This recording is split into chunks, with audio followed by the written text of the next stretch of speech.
Perkenalkan, nama saya Wilhelmina Dainja Kerans dari Program Studi Agribisnis Fakultas Pertanian Universitas Nusa Cendana. Jika teman-teman sebelumnya telah menonton video saya tentang jenis hama pada tanaman hortikultura sebelumnya, pada video kali ini saya akan mengajak teman-teman untuk kembali melihat jenis hama pada tanaman pangan.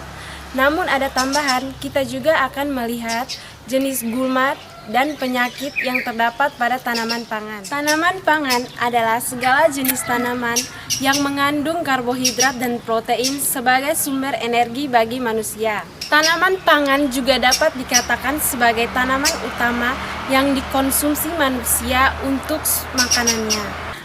Oh iya teman-teman, video ini saya buat untuk memenuhi tugas dari mata kuliah dasar-dasar perlindungan tanaman. Oleh karena itu, teman-teman semua jangan lupa like, komen, dan subscribe ya. Kembali ke topik kita tadi, tanaman pangan ini ada bermacam-macam jenis. Ada padi, ada jagung, ada kacang tanah, kacang kedelai, kacang hijau, singkong, dan ubi jalar. Jenis tanaman pangan yang saya ambil dalam video ini adalah tanaman pangan singkong. Jadi nanti kita akan melihat jenis gulma, hama, dan penyakit yang terdapat pada tanaman singkong ini. Kita lihat ciri-ciri tanaman singkong. Ciri-ciri tanaman singkong. Singkong memiliki nama latin Manihot esculenta dan merupakan tanaman tahunan tropika dan subtropika dari famili Euphorbiaceae. Umbi singkong merupakan sumber energi yang kaya karbohidrat namun sangat miskin protein. Sumber protein yang bagus justru terdapat pada daun singkong karena mengandung asam amino metionina. Kita lihat batang tanaman singkong. Singkong mempunyai batang yang lurus dengan tinggi sekitar 1,5 meter sampai 4 meter. Bentuk nyata dari batang singkong adalah bulat dengan diameter 2,5 cm sampai 4 cm dan berkayu serta bergabus. Batang singkong memiliki warna coklat atau keunguan dan bisa bercabang ganda bahkan sampai 3. Yang berikut daun. Daun pada tanaman singkong termasuk daun majemuk dengan anak daun yang berbentuk elips dengan ujungnya yang runcing. Daun singkong memiliki warna hijau muda, hijau kekuningan, bahkan sampai hijau keunguan. Mempunyai tangkai daun yang panjang dengan warna hijau, merah, kuning, sampai bisa kombinasi dari ketiganya. Yang berikut bunga dan buah. Mungkin dari teman-teman ada yang belum mengetahui atau belum melihat ternyata tanaman singkong juga memiliki bunga dan buah loh. Kita jarang melihat karena tanaman singkong baru akan berbunga jika ditanam atau dibudidayakan pada ketinggian di atas 800 meter di atas permukaan laut.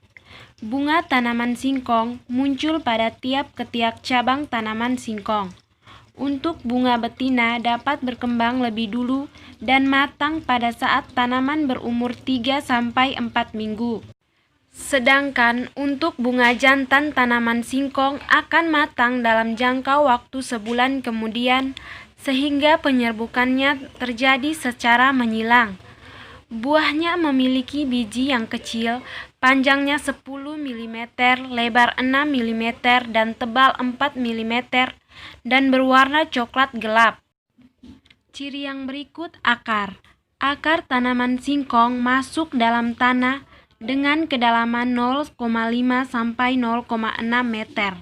Sebagian akar singkong dimanfaatkan untuk menyimpan bahan makanan seperti karbohidrat dalam ukuran yang cukup besar.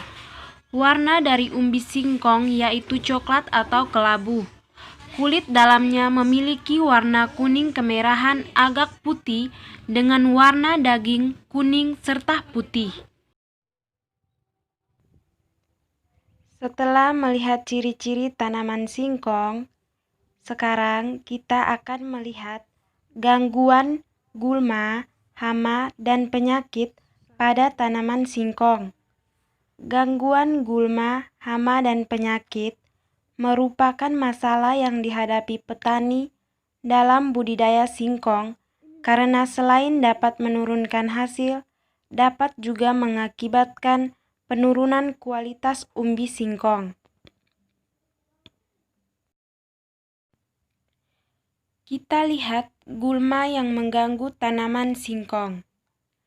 Gulma ialah tumbuhan yang kehadirannya tidak dikehendaki pada lahan pertanian karena dapat merugikan. Seperti yang teman-teman lihat, ini adalah rumput gelaga atau nama latinnya Saccharinum spontaneum.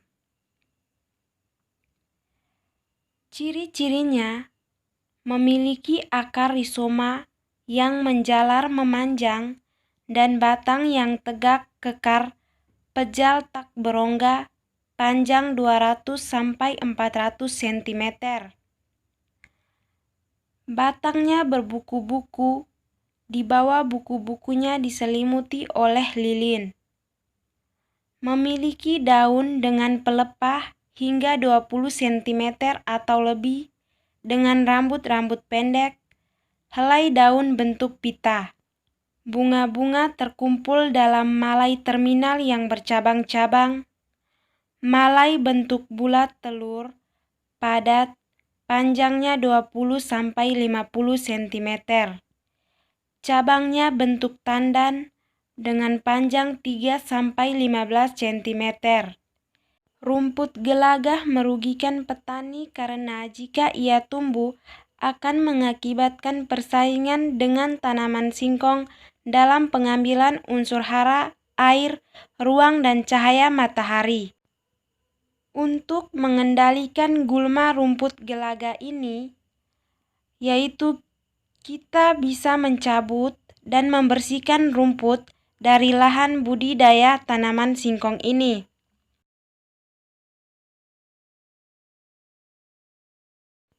Berikutnya, hama yang menyerang tanaman singkong yaitu tungau merah dengan nama latin Tetranychus urticae menyerang tanaman singkong pada permukaan bawah daun dengan menghisap cairan daun. Jika tanaman singkong telah diserang hama tungau merah ini, maka gejala awal akan terlihat bercak kuning sepanjang tulang daun pada daun bawah dan tengah. Bercak tersebut kemudian menyebar ke seluruh permukaan daun, sehingga daun berwarna seperti karat atau coklat. Daun-daun yang terserang pada akhirnya mengering dan terjadi kerontokan. Pada tanaman yang terserang parah, maka umbi singkong yang dihasilkan umumnya akan berukuran kecil dan secara langsung mempengaruhi kuantitas hasil tanaman. Untuk mengendalikannya, teman-teman bisa menyemprotkan air beberapa kali agar tungau merah ini larut tercuci bersama air. Hama yang berikut yaitu hama kutu putih dengan nama latin Phencochus manihoti. Jika tanaman singkong telah diserang hama kutu putih ini, maka akan menyebabkan ketidaknormalan daun dan tunas, akan menyebabkan juga daun menguning dan keriput, memendeknya ruas batang, dan pucuk tanaman akan mati.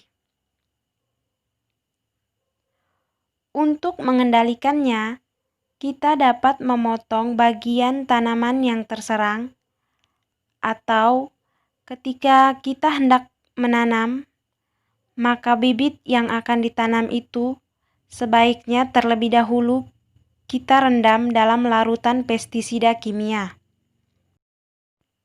Yang terakhir, kita lihat penyakit pada tanaman singkong, yaitu penyakit bercak daun bakteri.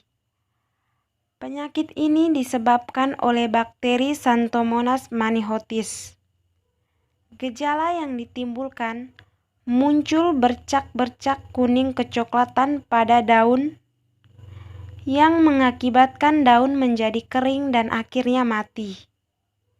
Untuk mengendalikannya, kita dapat memotong atau memusnahkan tanaman yang sakit, melakukan pergiliran tanaman dan sanitasi kebun, serta menanam varietas yang tahan akan penyakit. Itu dia teman-teman video saya kali ini. Semoga bermanfaat bagi kita semua. Terima kasih.